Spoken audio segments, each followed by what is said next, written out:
Now, this is Baruch here. I'm at the Tikkun Elevator Kolo, and I'm back again with another edition of the Aryeh Kaplan anthology. If You Were God, the Infinite Light. Right now, what we're learning over here is a different section.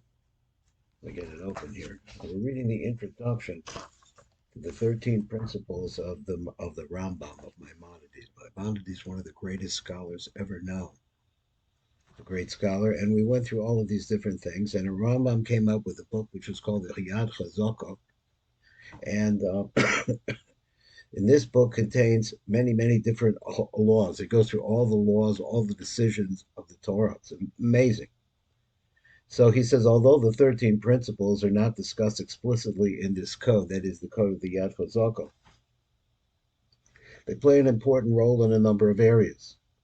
This is particularly true of the first section, where the foundations of the Torah, Yesodei Torah is what it's called, are discussed, and later in the section on repentance, which speaks of man's condition in general. Here again, we will bring the pertinent sections of the Yad in translation.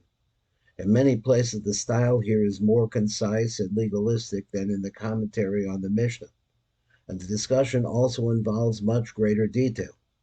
This is especially true when it involves the interpretation of one of the commandments of the Torah. At the same time that Maimonides' reputation as a Torah giant was becoming established, he was also attaining renown as a physician. For almost 1,000 years, the teachings of the Greek physician Galen were accepted without question, often with disastrous results. Maimonides was the first to challenge these teachings, and on the basis of his own experiments, developed many new and radical cures. He became renowned for his ability to effect cures after all other doctors had given up hope, and in 1185 was appointed physician to the royal court of Saladin, the Sultan of Egypt and Syria. In this position, Maimonides soon became established as the greatest physician of his generation. His fame even spread to England when Richard the Lionhearted invited him to become his personal physician. The great sage and physician elected, however, to remain in Egypt. During this period, Maimonides was involved in preparing his third major work. This was also written, interestingly enough, in Arabic, and was first published, let's move this over here, in 1190 under the title Dalalat al-Harim, Herim. It is better known by its Hebrew name, Moreh Nevuchim, or Guide to the Perplexed. What Maimonides had done was to integrate all the philosophical knowledge of his time and clearly demonstrate how it all blended in with the teachings of the Torah. This work firmly established Maimonides as the dean of all Jewish philosophers. It not only attained the reputation as the greatest work on Jewish philosophy ever written, but also gained a place among the great classics of world philosophy in general. Although a considerable amount of the material in the guide deals with the 13 principles, much of it is presented in a manner almost unintelligible to the person not familiar with philosophical terminology. We therefore only bring a single quote from this monumental work in our discussion of the fourth principle. When we get to the fourth principle, a fourth major work of Maimonides was his Sefer HaMitzvos, our Book of Commandments, also written in Arabic, in which he clearly enumerates the 613 commandments of the Torah. Besides all this, he also found time to write books on both medicine and astronomy. Maimonides thus achieved the highest eminence as a Talmudist, codifier, philosopher, and physician. His accomplishments in any of these fields would have been enough to ensure him a prominent place in history. The fact that he was able to excel in all four fields established him as an individual unique in the annals of history. Beside his major works, Maimonides also wrote a number of shorter letters and essays, mostly in Arabic. The most famous of these is his Igeris Taimon, or Letters to Yemen. in which he offered his oppressed brethren encouragement and urged them not to despair.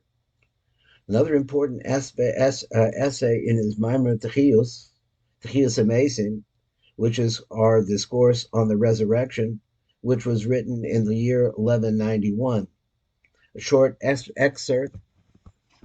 I'm going to move this down a little bit.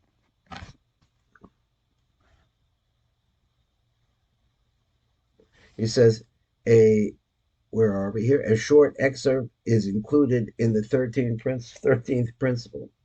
Maimonides' strength began to fail him in his old age, and he died in his 17th year on 20th of Teves, 4965, which is December 13th, 1204 in Fulstadt. He was mourned by Jews all over the world and eventually buried in Tiberia, where his grave is a shrine to this very day. About 100 years after Maimonides' death, Rabbi Daniel ben Yehuda of Rome made the 13 principles into a song. It is known as Yigdal and is included in all prayer books and sung in synagogues around the world. In presenting Maimonides' writing in English, we are merely following his own example of expressing the truths of Judaism in a language readily acceptable and accessible to the average man. We will also include a brief discussion guide after each principle, and it is hoped that this will further help make this volume a useful tool for classes and discussion groups. It is most important that we recognize the central core of principles which the rest of the Torah serves to express. It was for this reason that the 13 principles were originally set forth. In our generation, more than any time in the past, this is really needed. We live in an age where we are constantly exposed to principles diametrically opposed to the Torah, and it is vital that we clarify ourselves, and especially for those whose ignorance makes them vulnerable to confusion, the essential uniqueness of Torah thought. May it be God's will that this volume make a small contribution in this direction. This is written by Aryeh Kaplan, Rosh Chodesh Sivan, 5733. So the translator's note here, he says, for the sake of clarity, it has occasionally been necessary to add words or phrases not included in the original text. All such additions are indicated by square brackets that you'll see. The same is true of portions of biblical verses absent in the original but included in the translation. So here we go, and now we're going to read the 13 principles themselves, and of course, we are going to be involved in a discussion of that. So the first principle is, I believe with perfect faith that God is the creator and ruler of all things. He alone has made, does make, and will make all things. I believe with perfect faith, that was number one. Here's number two, that God is one. There is no unity that is in any way like his. His alone is our God. He was, he is, and he will be. I believe with perfect faith that God does not have a body. Physical concepts do not apply to God. This is nothing whatsoever. There is nothing whatsoever that resembles him at all. I believe with perfect faith that God is first and last. Let me see if I got the right place here. That God is first and last. I believe with perfect faith, this is number 5, that it is only proper to pray to God. One may not pray to anyone or anything else. Number 6, I believe with perfect faith that all the words of the prophets are true. I believe with perfect faith that the prophecy of Moses is absolutely true. He was the chief of all prophets, both before and after him. I believe with perfect faith that the entire Torah that we know now have is that which was given to Moses. I believe with perfect faith that the Torah will not be changed and that there will never be another Torah given by God. I believe with perfect faith that God knows all of man's deeds and thoughts. It is thus written, he has molded every heart together. He understands what each one does. I believe with perfect faith that God rewards those who keep his commandments and punishes those who transgress his commandments. I believe with perfect faith in the coming of the Messiah, no matter how long it takes. I will await his coming every day. Number 13, I believe with perfect faith that the dead will be brought back to life when God wills it to happen. That is the beginning. Those are the 13 principles by themselves.